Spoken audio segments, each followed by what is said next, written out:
Google পেকে আমরা welcome করছি বাংলাদেশে।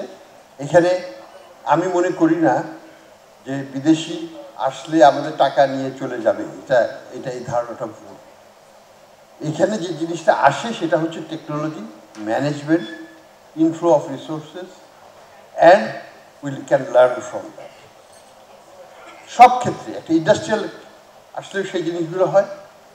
যে কথাটা নিয়ে আমাদের চিফ অ্যাডভাইজার সাহেব বলছিলেন চিটাগং পোর্টকে নিয়ে, যে পোর্টটা যদি আজকে যদি বিদেশিরা যদি নিয়ে এসে 10 বছর 20 বছর থেকে এটাকে যদি ঠিক মতো করে দিয়ে যায়, পরে তো আমরাই এটাকে নেব, এবং আমরা যে দক্ষতা অর্জন করবো, যে ম্যানেজমেন্ট স্কিলটা অর্জন করবো, সেটা দিয়ে কিন্তু আমরাই হয়তো ভবিষ্যতে অন্য দেশের পোর্ট চালাতে পারবো।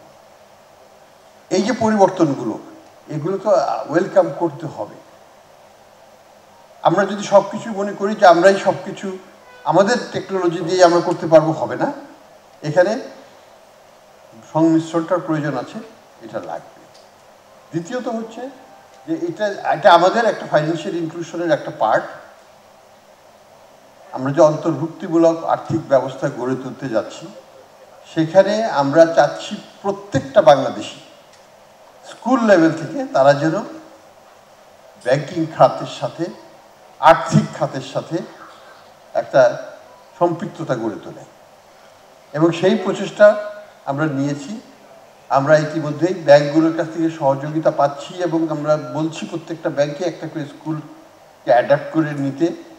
সেই স্কুলগুলোকে তারা তাদের সাংগঠনিক কার্য, মানে এইখানে তাদের প্রত্যেকটা ছাত্রকে ছোট ছোট হয়তো 200 টাকা 300 টাকার অ্যাকাউন্ট খুলে দেবে, এবং সেগুলোকে পরিচালনা করে তারা শিখবে কীভাবে অর্থ ম্যানেজ করতে হয় ইত্যাদি। তো বাংলাদেশের আর্থিক খাতের যে আমাদের অন্তর্ভুক্তি, সেখানে আমরা অনেক পিছিয়ে। শাইনি চুলে এখন হবে সব হেয়ারস্টাইল। সিল্কোর দ্বিগুণ শাইনি চুল প্রতিদিন।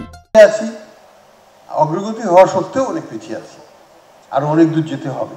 আমরা ডিজিটাল ব্যাংক নিয়ে আসছি খুব শীঘ্রই, সেই চ্যানেল, সেটাও কিন্তু ক্ষুদ্র উদ্যোক্তাদের উদ্দেশ্যে যাবে এবং ছোটো ছোটো বিজনেসকে প্রমোট করবে।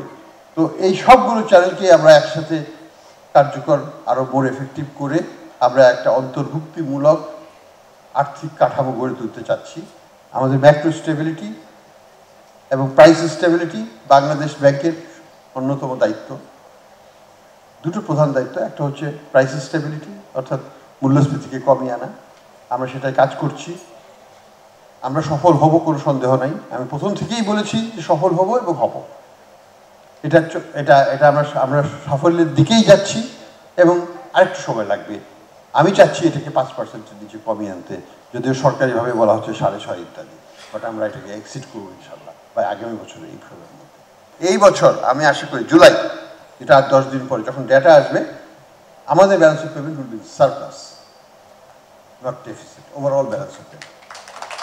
আমাদের রিজার্ভ আমরা যেখান থেকে শুরু করছি সেখান থেকে হয়তো 7-8 বিলিয়ন বেশি হবে, কম হবে না।